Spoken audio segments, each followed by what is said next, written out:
Best Western made booking our family beach vacation a breeze, and it felt a little like...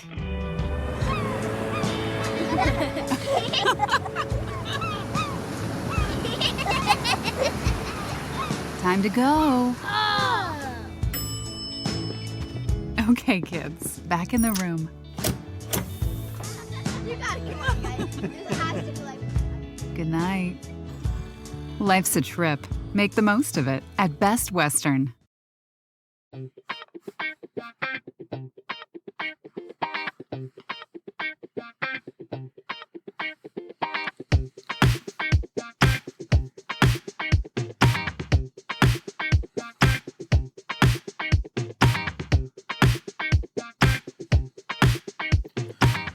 Hello, and welcome back to the Curious Kid Podcast. Next month, on Tuesday, November 3rd, Americans will vote for president. For many of our young listeners, this will be the first time you can follow the results, and we want to make sure you understand everything that's happening to prepare you for the big election. This week we are getting curious about Election Day. It may sound boring, but trust me when I tell you it's not boring at all. The United States is a democracy, which means that we get to choose our leaders. Our choices have paved our path from the founding fathers that put together the framework for this beautiful country all the way to our leaders of today. If you need evidence of how important our choices for president have been, you need to check out our presidential mini-episodes on all the presidents in chronological order, starting with George Washington. Each episode is less than 10 minutes long, and they are all filled with fascinating facts about each president. If you listen to them, you will certainly come away understanding how important our presidents have been in positioning the United States for success or failure throughout our history.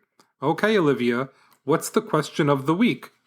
The question of the week is, at least, how old do you have to be president? That's an interesting one. Do you think you are old enough to be president?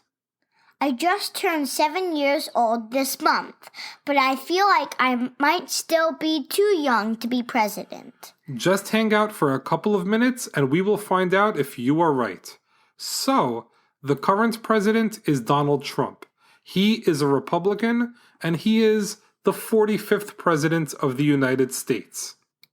He is called the incumbent because he is the current president. President Trump is currently serving his first 4-year term, which started in 2017. If he wins on November 3rd, he will earn a second and last 4-year term that will start on January 20th. The second term would be his last because presidents are only allowed to serve 2 4-year terms. That's right. George Washington was our first president.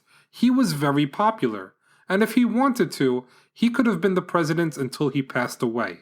He decided to step away from the presidency after 2 4-year terms for an important reason. He wanted to set a tradition for future presidents to peacefully step down from office after no more than 8 years as president. Only one president has served more than 8 years, Franklin D. Roosevelt. Franklin D. Roosevelt was the 32nd president. He was elected president 4 times. When he did this, there was no rule against running for more than 2 4-year terms. America was involved in World War II.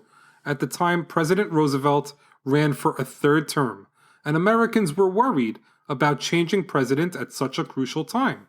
So he was eventually elected for a 3rd and a 4th time. Shortly after his time in office was complete, Congress approved the 22nd Amendment to the Constitution, which officially limits presidents to 2 terms of 4 years each, just as President George Washington intended. Who is Donald Trump running against on Election Day? His biggest contender will come in the form of Democratic nominee Joe Biden, who served as vice president for 8 years under the 44th president, Barack Obama. Donald Trump represents the Republican Party, and Joe Biden represents the Democratic Party. That's exactly right. Politicians who belong to the Republican Party often agree on many of the same things, and the same goes for the Democratic Party. Is anyone else running for president? Absolutely. There are other political parties besides the Republicans and Democrats. For example, there is the Libertarian Party. Jo Jorgensen is running for president as a Libertarian, making her the first female presidential candidate of the Libertarian Party. There are many different people running for president, representing lots of different political parties, although the favorites are Donald Trump and Joe Biden. All of the presidents in the last 150 years have been Republicans or Democrats. If Donald Trump or Joe Biden win on Election Day, a first would take place. Trump would be the first president from Florida, and Biden would be the first president from Delaware. When President Trump ran 4 years ago, his official home was in New York. He recently moved his home to Florida, so a win would make him the first president from the state of Florida. Likewise, Joe Biden would be the first president with the home state of Delaware. If Election Day is in November, why doesn't the term start until January? That's a great question. If Trump wins, he will just continue being president. But if someone else wins on Election Day, that person won't become president until Inauguration Day, which is January 20th of 2021. Why is there 11 weeks in between Election Day and Inauguration Day? Well, the truth is that it used to be longer than that. The inauguration of George Washington, for example, didn't take place until April 30th.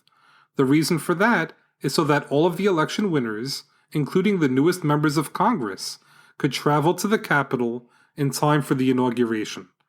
Back in the 1700s, it took weeks to travel from the West Coast to the East Coast. Since then, Inauguration Day has moved up to March and then up again to January. So let me guess. On Election Day, whoever gets the most votes wins. Is that right? That would be too simple, but that's not the case. What you are suggesting is called a popular vote. In other words, let's say you had 9 friends over at the house. Some of your friends want to play tag, and some of them want to play hide and seek. You decide the fair thing to do is to see which game is more popular, so you ask your friends to vote. 5 friends want tag and 4 want hide and seek. It looks like we're playing tag. What you just did was called a popular vote. That's not how Election Day works, though. In fact, there have been several times in our history that the president that won the popular vote did not actually win on Election Day. In fact, it happened in 2016 when Donald Trump defeated Hillary Clinton. Hillary Clinton earned almost 3 million votes, more than Donald Trump, but lost the election. There are 4 other times in history that the candidate with the most popular votes didn't win the election. How is that even possible? It's because we use something called the Electoral College to vote for president. Let me explain, because it's actually really interesting. The Electoral College is required based on Article 2, Section 1, Clause 2 of the Constitution. The Electoral College is a group of people selected by each state that elect our president and vice president. The people that select our president for us are called electors. In total, there are 538 electors in the United States. That's a weird number. Why 538? It represents the total number of members of Congress. 435 representatives, plus 100 senators, plus 3 electors for Washington, D.C. That adds up to 538. How do they decide how many electors each state gets? The more people that live in a state, the more electors they get. Here in New Jersey, we have 14 electors. So if most of New Jersey votes for Donald Trump, he will be awarded all 14 electors. If most of New Jersey votes for Joe Biden, he will be awarded all 14 electors. And the first candidate to get to 270 electoral votes wins. Exactly. You can even think of electoral votes as points. New York has many more people than New Jersey does, so New York is worth 29 electoral votes compared to 14 for New Jersey. California has the most electoral votes, up for grabs with 55. So on Election Day, it's going to be a race to 270 points, or 270 electoral votes. The first candidate to get there will win a 4-year term as president starting in January. Why do we do electoral votes instead of popular votes? There is a very good reason why our founding fathers did this. The United States is a massive country. Over 328 million people live in the United States. The only problem is that those 328 million people are not spread out equally around the country. For example, the biggest state in size in the United States is Alaska. Alaska is more than twice as big as the next biggest state, Texas. Even though Alaska is huge, less than 800,000 people live in Alaska.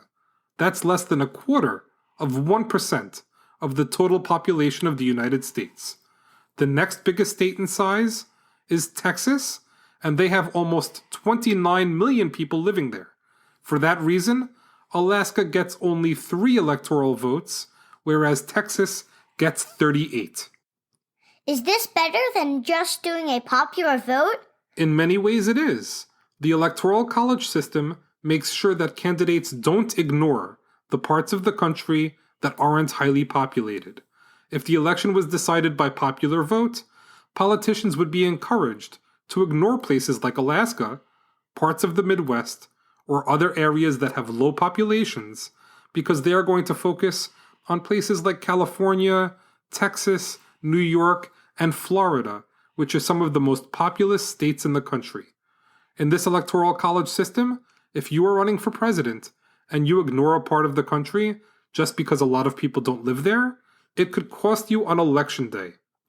Does everyone's vote count on election day? Absolutely. Every single vote counts. It is much easier to impact the result in a state where your vote may be one of a few 100,000 or a few million than it would be to impact a popular vote in a country of 328 million people. Many people break the states up into safe states and swing states. A safe state is a state that is expected to vote either Democrat or Republican, and people don't anticipate it being very close. New Jersey, for example, is considered a Democrat safe state. Swing states are states where the voting is expected to be really close. Candidates usually spend a lot of time trying to win over voters in states that are considered swing states. Examples of swing states include Arizona, Wisconsin, Michigan, Pennsylvania, North Carolina, and Florida. Those are some of the states the experts think will be very close on election day. Even if you live in a state that is considered a safe state, your vote absolutely counts. Throughout history, states have often shifted between parties. Take the state we live in, New Jersey, for example.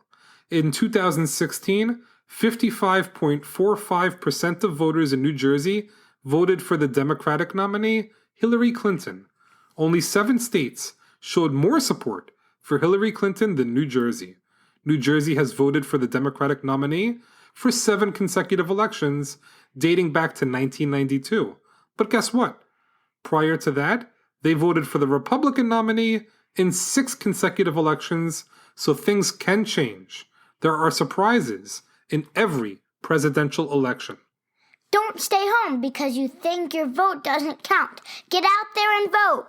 If you are old enough to vote, please do. If you aren't old enough yet, you have to be 18. Please tell your parents and caretakers to vote. The power to vote is one of the greatest powers we have as Americans, and we shouldn't take it for granted. Okay, let's answer the question of the week. In order to become the President of the United States, you need to be born in the United States, be a resident of the United States for at least 14 years, and be at least how old? You need to be at least 35 years old to be the president. That's right, and we certainly don't have to worry about that this year. When Donald Trump took office back in 2017, he was the oldest president on his first inauguration day at the age of 70 years and 220 days old. If Joe Biden gets elected next month, he will be 78 years old on Inauguration Day. These are the oldest and second oldest major party nominees in the history of the United States. Learning about Election Day was really interesting. Enjoy watching the race to 270 next month. Watching the TV as each of the candidates wins electoral votes, trying to get to the magic number of 270 is lots of fun. The results for the states come in one by one, making for a very suspenseful night. We hope you enjoy it. Well, that's a wrap for this week's episode. Thanks so much for listening to this week's podcast, number 107, on Election Day. Great job, Olivia. If you haven't done so already, you can get more access to Curious Kid Podcast by following us on social media or supporting us on Patreon. All of the information can be found in the show notes. Also, don't forget to send us an email to let us know what you're curious about, and we just might read your email in an upcoming episode.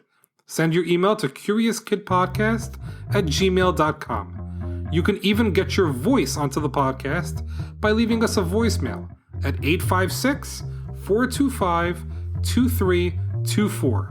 We love hearing your voicemails and playing them on the podcast for everyone to hear. Next week, we will be back to get curious about rats for a listener from Vienna, Austria, just in time for Halloween.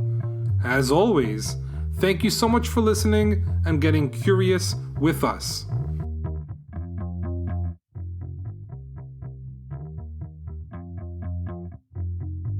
Hey there! If you're wondering why I'm still here, it's because I want to introduce you to one of our favorite new podcasts. It's called Newsy Jacuzzi.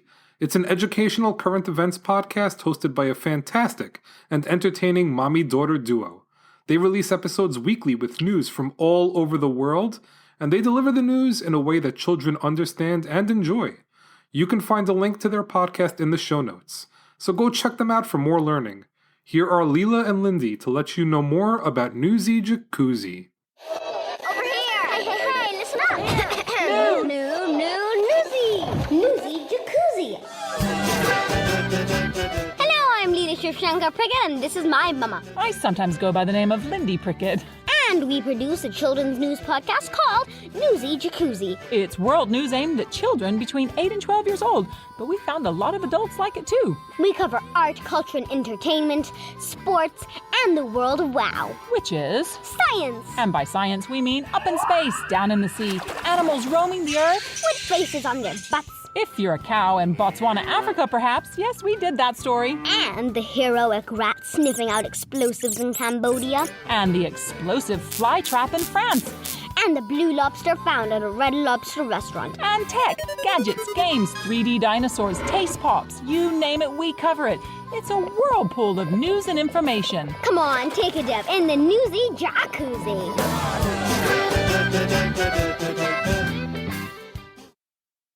Best Western made booking our family beach vacation a breeze, and it felt a little like...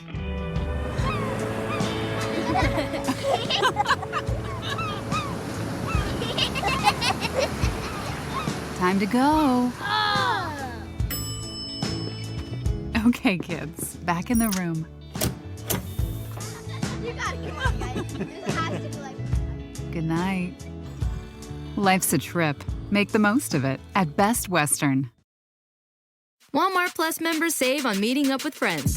Save on having them over for dinner with free delivery with no hidden fees or markups. That's groceries, plus napkins, plus that vegetable chopper to make things a bit easier. Plus, members save on gas to go meet them in their neck of the woods. Plus, when you're ready for the ultimate sign of friendship, start a show together with your included Paramount Plus subscription. Walmart Plus members save on this plus so much more. Start a 30-day free trial at walmartplus.com. Paramount Plus Essential Plan only. Separate registration required. See Walmart Plus terms and conditions.